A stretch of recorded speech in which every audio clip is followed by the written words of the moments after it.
Assalamu alaikum, my beautiful Pakistani nation, and happy International Women's Day to all those who are celebrate, who are women and who are not, and all the feminists and entire Pakistan Zabardastika happy Women's Day.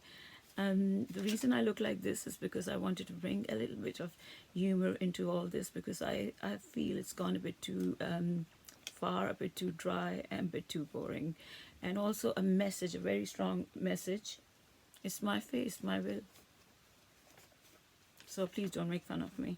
Um, I've got all this. I don't have too much makeup on me, and I try to look as silly as I could, and applied so much stuff. I'm really regretting how I'm going to take it off. Let's get to the normal, to the topic. Okay, you'll see this piece of paper flipping around. It's flicking around. It's just because I wrote few points down because I feel very strongly about this slogan, my body, my will. And I'm not a professional blogger and I don't enjoy doing it, but sometimes I feel like I have to, I have to put my effort into something, or I have to say, I need to say something to my people when I feel like. So, and I forget. So, first of all, the slogan, my body, my will, is technically wrong, and it's self-defeating as opposed to its spirit, because you're a person, you're not body. You're only body when you're dead. You call a body a dead body. As soon as you're gone, your name is gone, your personality is gone, your spirit is gone, everything is gone, and you call a body. So I think technically, that's my opinion, it's a wrong slogan anyway, and it's very suggestive. But let's get to the point. Your will over your body has ethical limitations in the world that these women seems to be so inspired by. I'm talking about feminists of Pakistan like Marvi, Maria Vasti, Mahira Khan. I'm sorry, I don't remember everybody's names, but whoever has tried to put their effort into this great cause. I'm sorry, but it makes me laugh. Your will over your body is ethically limited in countries that you seem to be so inspired by. For instance, like everywhere in the world, and I'm sure in Pakistan as well, you don't have complete control over your right over your body, right? For instance, you don't have the right to kill yourself, your body. Okay, so as in Britain, for example, or in Europe or in America, if you I'm mentioning these names because I am not inspired, or I don't think it's such a big thing about these countries, but some women in Pakistan are really think it's like something very special about these countries. So there are ethical limitations, and there are also legal limitations.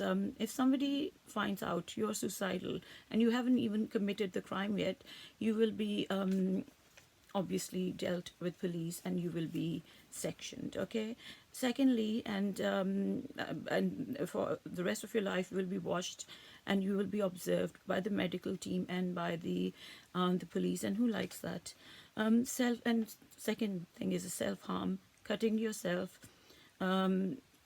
picking on your skin, and cutting your skin.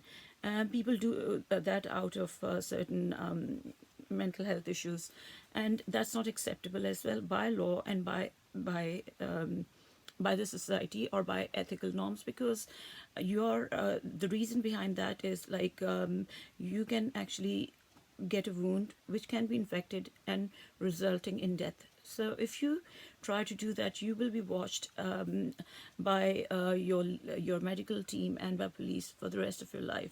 And who wants that? Who likes? I mean, you won't be just losing your your women's right, your basic human rights, but you will be losing your freedom as well, as you will be watched. And this is I'm talking about the Western world. If a neighbor, and it could be anyone who would just report you, they'll be still watching you. So it's not, you don't have complete control of your body. Um, secondly, did I say that like you're only a body when you're dead? I don't know where this word body came from. It's suggestive and technically wrong because you're not a body. You're a living human being. If you take out human, what is there left inside you? Nothing. Your dead body. I mean, don't we know that as soon as person is dead, even the people don't mention the name. They say the body is lying there, the body kudafnana hai and all that. So that's another thing. And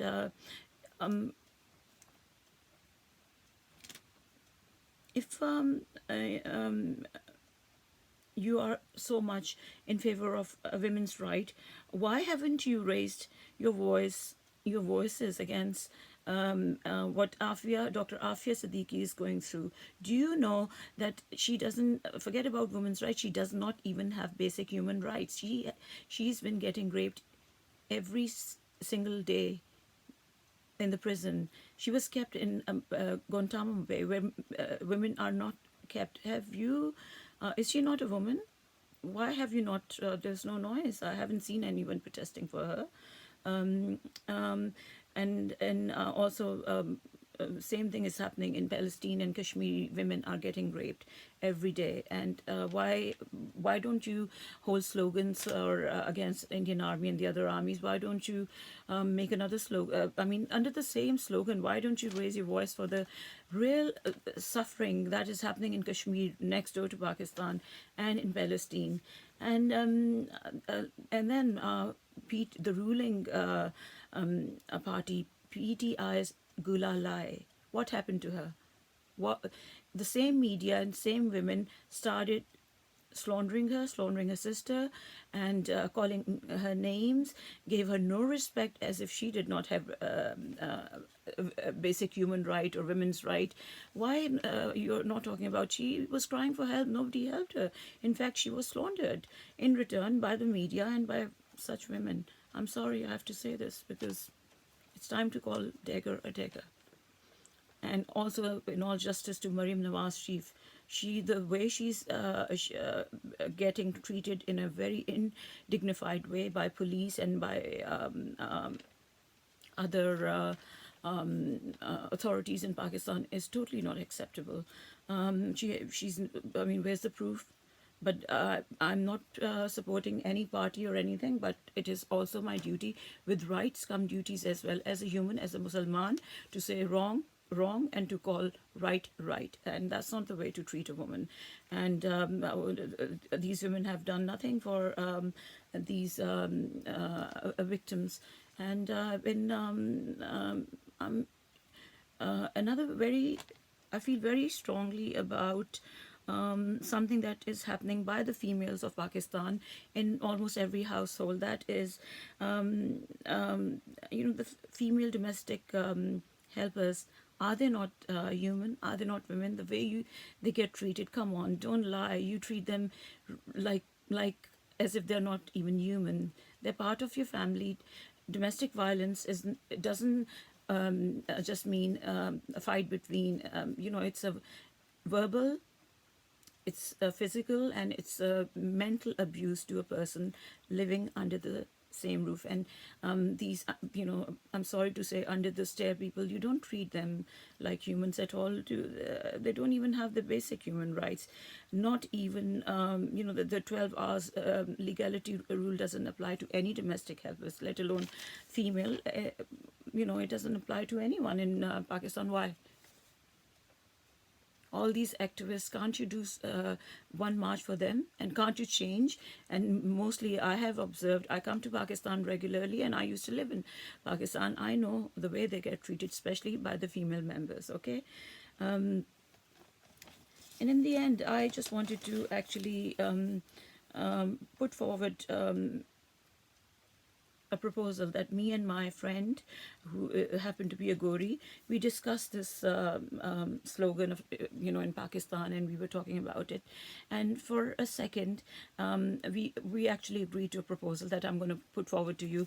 Why don't we do house soaps let's swap. You come to UK or wherever you want to go, and send some people from there, do the swap thing, and let's see how difficult it is to be to have that special unwanted women's right you guys are after.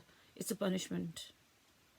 I assure you, it's a punishment when you have to stand in a queue, you have to work like a donkey, and then you have to do the childbirth, then you have to go back to work after your maternity and leave is over. You have to change nappies at the same time, you have to go to work, you have to pay your bills. Nobody treats you like a woman, you're treated like a man. It's a punishment that West is regretting, and you want it. And secondly, another proposal. Why I'm talking about all these women. Some of you must be. I'm talking about these particular handful of women are really in the forefront, fighting for this a slogan, "My body, my will." Why don't you? Okay, if it's all about your will, amongst yourself, I want to see one of your